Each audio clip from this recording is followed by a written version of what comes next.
All, it is Laura here, and today we're going to be chatting about how to repair your gut after restrictive dieting for so long. So if you are one of my girls that has been struggling with IBS and you've been on the low FODMAP or eliminations and you're just kind of afraid of food at this point, make sure you tune in today and really kind of dive in, and I'll be answering some questions and talking about some things that I've been through, things a lot of my clients have been through, and to hopefully give you the step-by-step plan of how you can actually get out of that. So, hi Ben, how you doing? Hi Stephanie, hello. Today we are going to be chatting about how to really repair our gut after going through years of dieting. And if you guys are new to me, my name is Laura Martin. I am the creator and founder of Healing to Happy, where I help women that have been stuck in the IBS trap, have been restrictive dieting, have been eliminating, and just kind of not knowing what step to take next. And so I focus on the gut-brain connection, where you don't actually have to be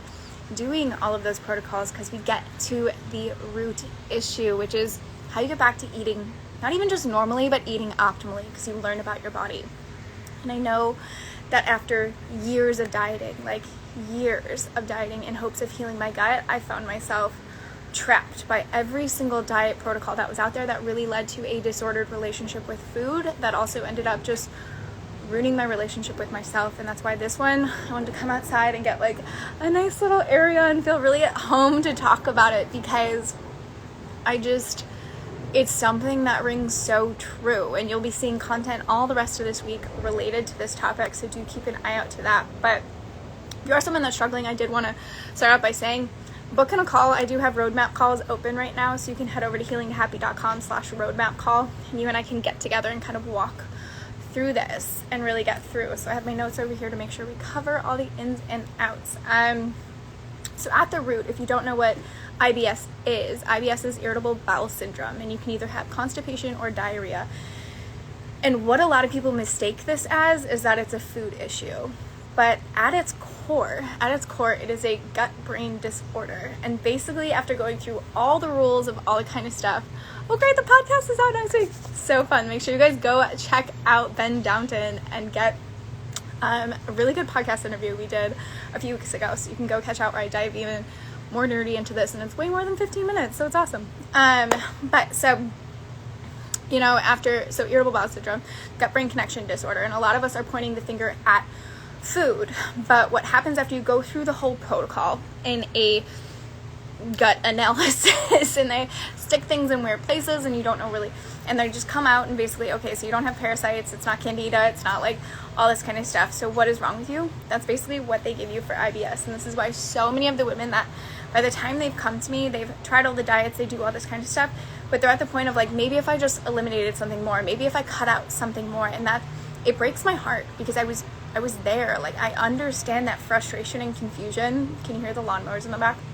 The frustration and confusion of just thinking that you can avoid more food and that's going to heal this illness that you're feeling, because it's painful, right? Like, it's unpredictable, it's painful, it's embarrassing, it weighs on your confidence. It's all these things that really start to impact not just like what you're feeling internally, but the relationships around you, because it's hard to stay present, it's hard to feel like you when your gut is doing funky things. And so something that is actually what I see a lot is, I'm gonna mess up, ARFID. So it's Avoidant Restrictive Food Intake Disorder, which kind of sounds like it would be like anorexia or bulimia, but the difference behind all this is that when it comes to people that struggle with this disorder, it's not about weight, right? Like, it has nothing to do with wanting to lose weight or fit into like your skinny jeans or what have you. Actually, most of the women I work with want to gain weight, just want to eat normally again, but it becomes an issue to eat normally because you just can't focus on the present moment or the food because you're so afraid of that fear. So I have women come to me because they have 3 issues, right? And 3 of these things, or why this happens, is it's fear of the consequences of eating that food. It's having low appetite because you're so stressed out that the cortisol levels are being impacted, or you are avoiding certain foods based on certain characteristics. And this is where I see people like, oh, like I can't have carbs, I can't have dairy, I can't have soy, I can't have onions, I can't have garlic, whatever have you. I can't have something that's like gooey. You often see this disorder with children, but when it goes left untreated and when you are in so much pain, it's quite common to see this in adults, especially with women that are struggling with IBS, because it's scary, right? Like, it's scary when you don't know what's going to happen to your body. And so your friend next to you is like enjoying this burger so intensely, and so like it's like an orgasm, like while they're eating it, they're like, oh, it's so good, and you're like, I wish I could just enjoy that burger. And it gets really disheartening when people tell you, like, just go enjoy a burger, like, it's totally fine. You're like, I wish I could look at food the same way, right? And it goes so underspoken about this, and so misunderstood, I guess, because most people, I don't know, fear of food it's a different kind of element to it. It's not more like bulimia and anorexia. It's what do we do next? And so when we go on these restrictive diets, this puts our body into a fight or flight mode. And this is where I see so often of just not knowing, okay, so we're afraid of food and we're in this fight or flight, and this is perpetuating that cycle of why we can't digest food. Because if we are in fight or flight, our body can't digest, because back in the day when our body was stressed out, it was because there was famine, or there was like a saber-toothed tiger racing after us, and the things that we don't need to be doing during those times are producing children or digesting food. Like, you don't need to be going to the bathroom and, like, I don't know, producing babies when there's something happening. So is this all making sense to you guys? Like, I know I speak really fast, like I try to get this stuff in 15 minutes. Usually we do this over in our Facebook group over at Happy Gut Gang, and every single time it's like, you talk too fast. I'm like, oh, sorry. Anyways, so things that I have seen. So I have this one client, I'm going to change her name to Kelly, but she has been having flare-ups for years. Like, she has been so afraid of food. She's not going out to eat. She's been doing all the tests. She's got the endoscopes and the colonoscopies and all the kind of stuff. So she's afraid, right? Like, can't go out to eat, lost a lot of weight, and as a result, like, confidence is down, her hormones are out of whack, all that kind of stuff. And so I want to take you on a journey of what I'm walking her through. Okay, and so at the root, what I work with her on first is understanding what the root cause is and how the body actually works. And as I said at the beginning, food is not the issue, even though that's what we're led to believe, even though, like, we go and they're like, oh, you have to go on the FODMAP, all that kind of stuff. Food's not the issue, okay? It's why our body can't digest food that is the issue. And so when you can focus more on the functional foods that you need to be adding in, and honestly, as women of reproductive age, we need to be eating more. Like, we need to have we need to be a little bit more chunkier because we have to produce life. It's really, really important. And so understanding that root is what I'm walking Kelly through, is how she can really, okay, so where did this all start? Was this the way that you were born, and then stress levels perpetuated that, medications, all that kind of stuff? And how do we get your metabolic function to rise back up, get that stronger, strengthen the gut layer? Because at the root of, any kind of flare-up or IBS is like food leaking through, leaky gut, right? And so when we can create a tighter junction around that, really thicken up, and not thicken up, it's one cell thick, I don't even, but when we can get that mucus layer around the gut a little bit stronger, we can digest food better. And this comes back to metabolic function. This comes back to what kind of foods you're eating. Are you removing all, like, the quote-unquote healthy foods that are actually gut irritants so that you can thrive and survive? Or are you following these elimination protocol things that you're actually missing out on key macro and micronutrients that help you survive and have you boosted with energy so that you can get through the day? And then linking arms with someone that is specialized in this field. That was a hard one for me.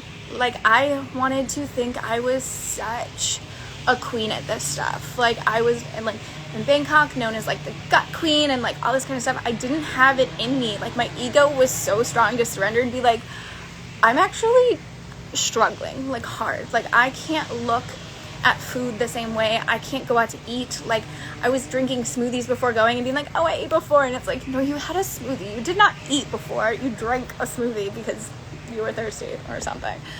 But it wasn't until, like, I was sitting at my friend's, it was her birthday party, right? Okay, so it was her birthday party, and we were sitting, it was at one of my favorite Indian restaurants in Thailand, and I was frustrated before going because I had nothing to wear anymore. None of my clothes had fit me. At this point, I was 40 pounds underweight, and I was so afraid of all this kind of stuff, and I was like, so frustrated.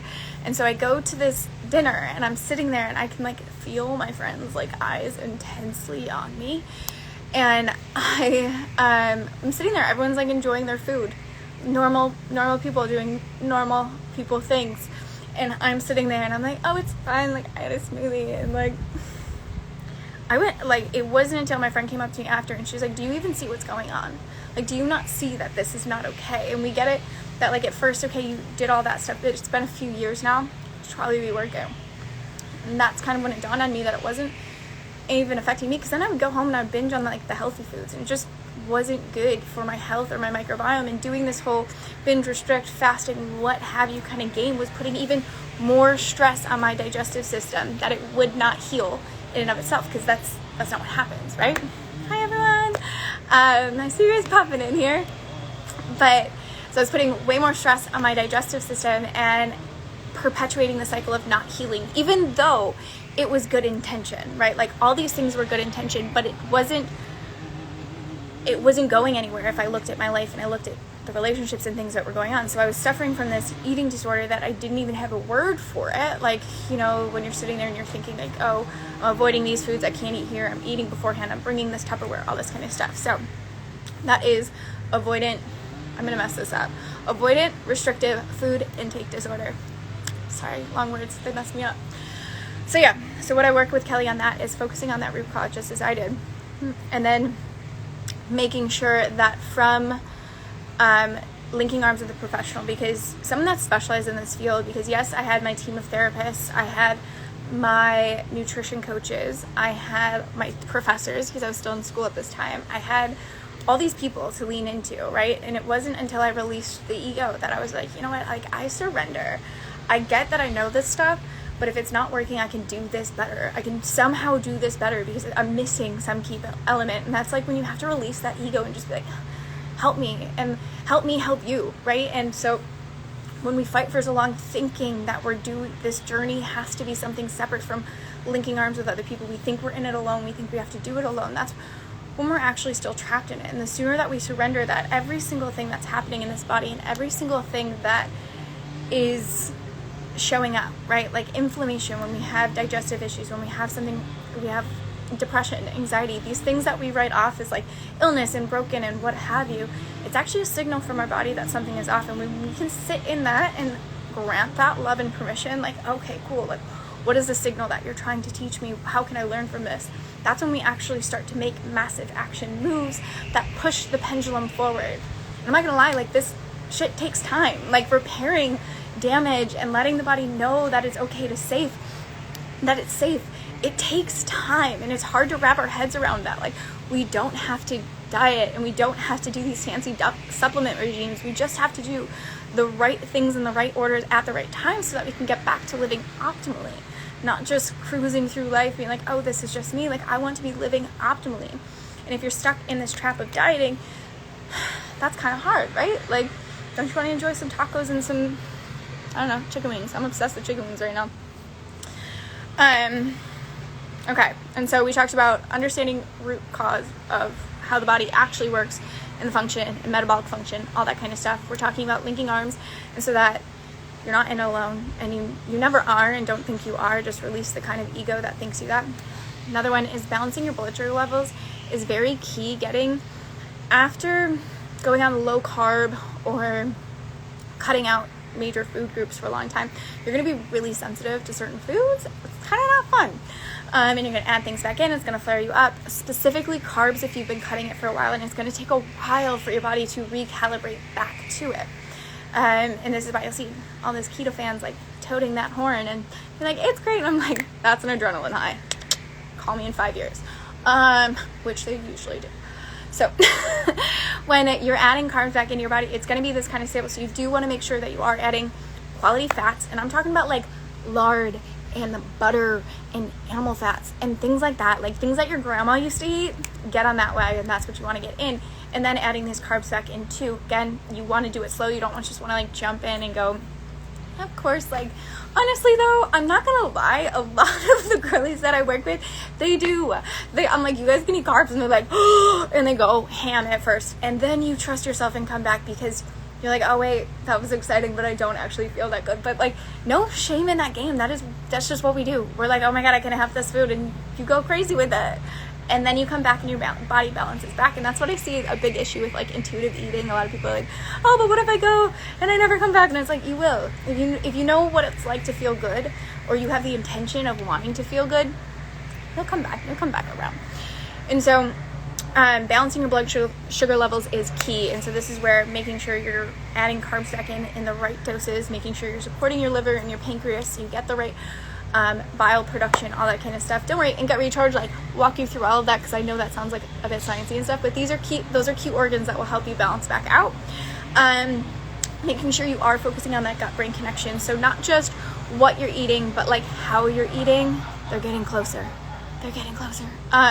Making sure you're focusing on like how you're eating, because if you are stressed about work, you're stressed about all this kind of stuff, then you're going to be missing out. So your body's going to be in the stressing, not digesting. So make sure you focus on that. And then building out nutritionally packed plates. I know I kind of touched on that a little bit, but making sure that we're not cutting out major food groups, but we are focusing on building proper plates on the go, which is like, you want to make sure half the plate is cooked vegetables, not these big ass raw salads that everyone loves. These cooked vegetables that are easy to digest. You want to make sure there's carbs. You want to make sure there's quality protein and a little bit of fat. If you are somewhere that you can actually get some fermented foods, get up in there, because it's really delicious. Some final things that I wanted to leave you beautiful humans with is some like action steps of how you can actually get through a disordered relationship with food. Mind you, I'm not an expert on any of that. Link arms to someone that is. It's just some questions that I have asked myself over the years that have not only helped me with my relationship with food, but my relationship with others, my relationship with, my life and as a business owner and things like that. And so one thing that really helped me take massive action and change the way that I was navigating the world is reflecting on who I was hurting by keeping myself inside of this disordered relationship with food. Because it's not so much what food is. Having an eating disorder is selfish, right? Like, we are only thinking about ourselves, thinking about what we're eating, thinking about what our next meal is, all this kind of stuff. We're only thinking about ourselves. And I'm not saying it's ill-intended, but it does have you only reflecting on you. And I think that is something about nutrition and lifestyle and this whole get fit, healthy thing that we kind of bypass, is that we're only thinking of us and we can't focus on others. So really reflecting on, okay, so who have you hurt in your diet journey?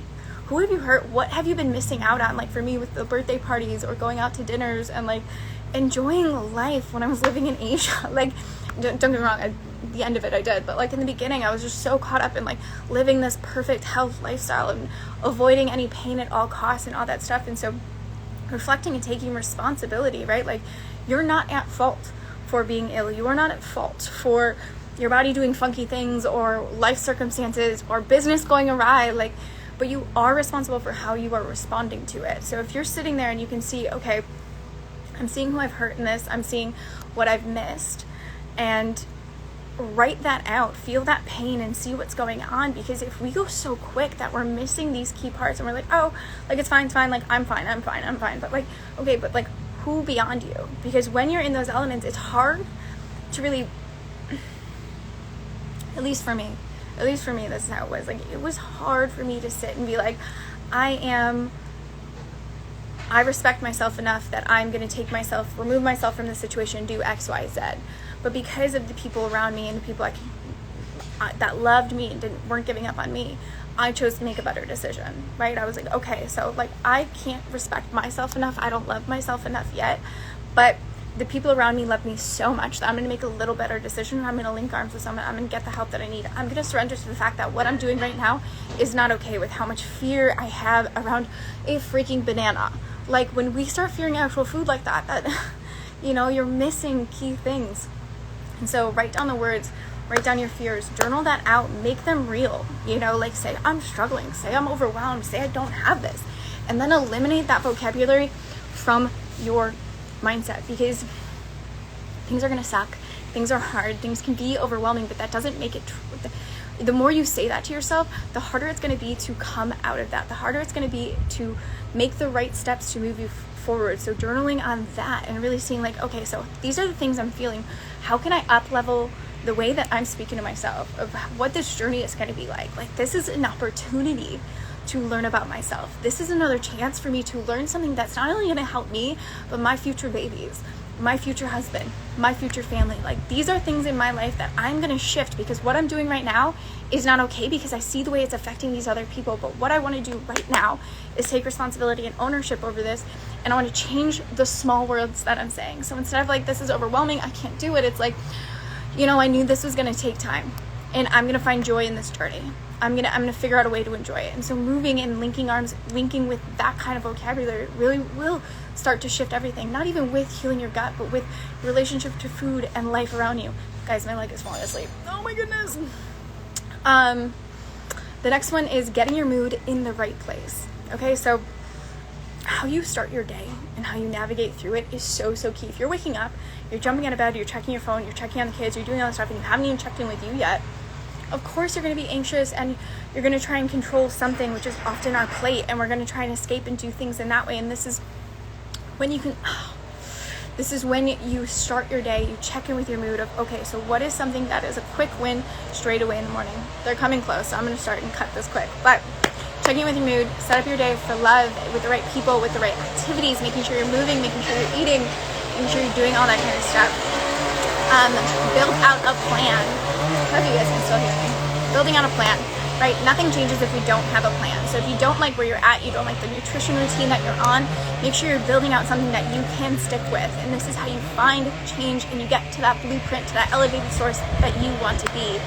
Next and final is finding accountability, because you don't have to feel like you're doing this alone, okay? And you don't really have to put yourself through this whole guessing and face planning and all this kind of stuff that I have done over the years. And I wish so much sooner I linked arms with my team and my forces that had surrounded me, because that is what made the biggest difference. That is what helped me go from, you know, just feeling like I was surviving and this is the day-to-day, and I was just so bogged down and couldn't focus, and like lonely and depressed and anxious because I couldn't look at food the same, to feeling normal, to being able to enjoy spontaneous date night, to like dollar taco night and like chicken wings on the weekends, and like being able to eat normally again and having control.